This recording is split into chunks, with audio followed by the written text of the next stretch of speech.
السلام علیکم ورحمۃ اللہ وبرکاتہ۔ بہت اہم بات ہے۔ میرے آقا و مولا صلی اللہ علیہ وآلہ آلہ وبارک وسلم ستارے کعبہ سے ٹیک لگائے ہوئے تھے، پشت مبارک لگائے ہوئے تھے۔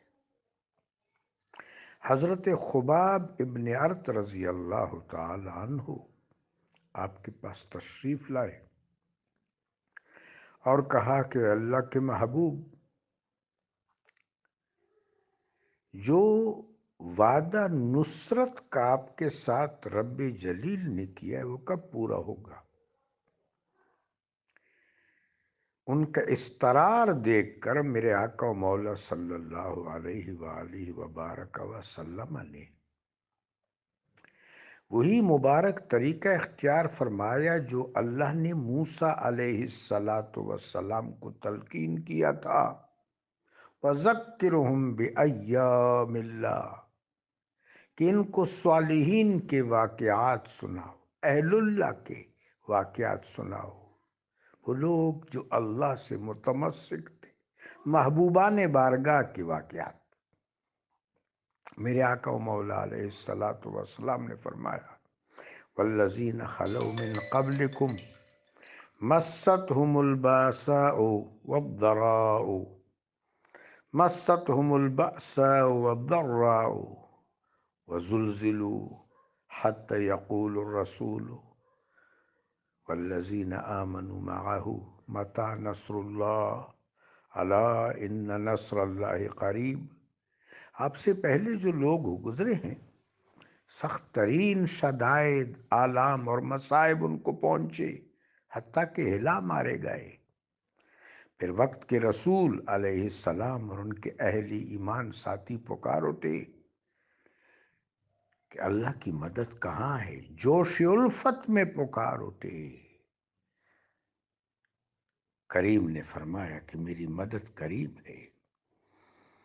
ایک اور مقام پر ہے، وَكَانَ حَقًّا عَلَيْنَا نَصْرُ الْمُؤْمِنِينَ، مومنین کی مدد، ان کی استعانت ہم پر لازم ہے۔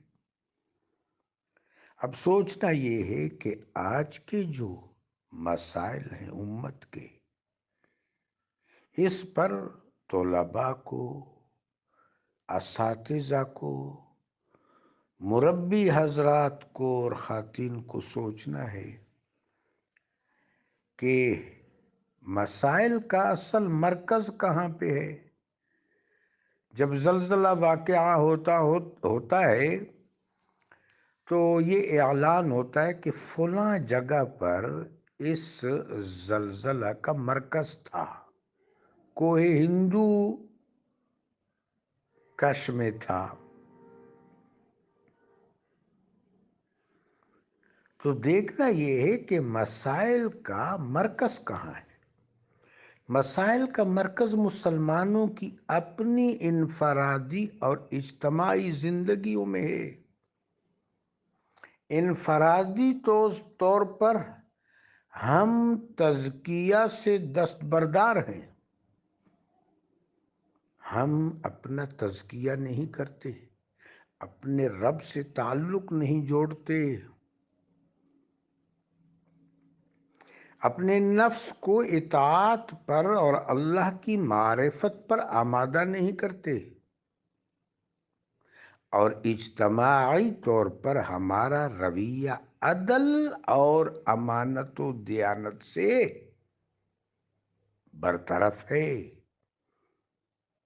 سو انفرادی اور اجتماعی دونوں سطح پر ہم اس منہاج سے مغمض ہیں، ہٹے ہوئے ہیں، جو معیار مقصود ہے، جہاں پر اللہ تبارک و تعالی جل شانہ کی نصرت آتی ہے۔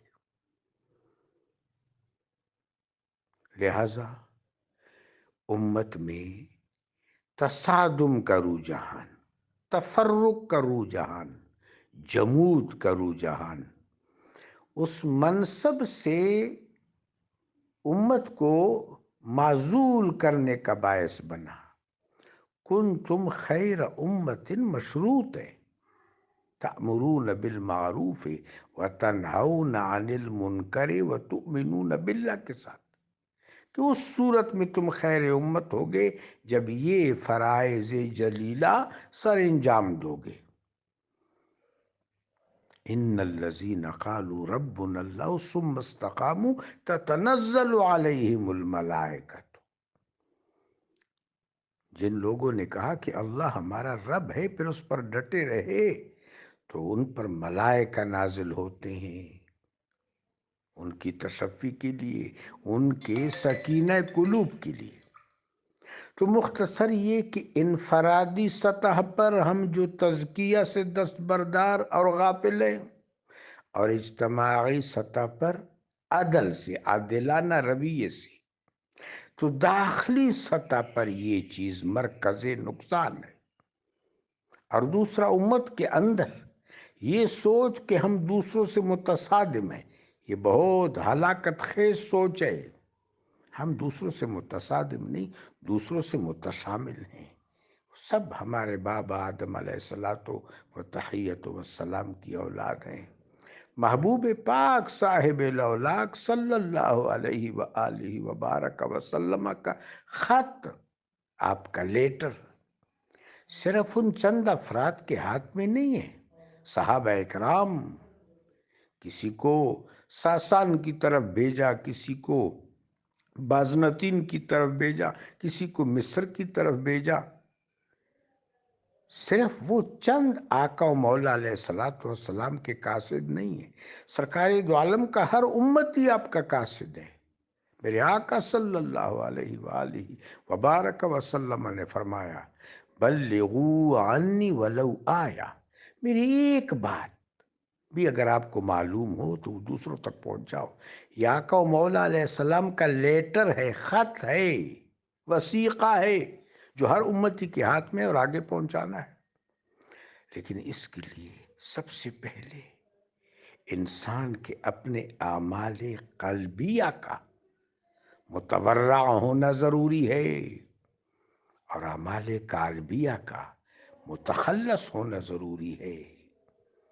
اور پھر اس طرح کے لوگ جو انفرادی سطح پر تزکیہ سے مالا مال ہوں، وہ باہم مربوط ہو جائیں، اور ربط باہم کے تحت محبوب پاک علیہ الصلوۃ والسلام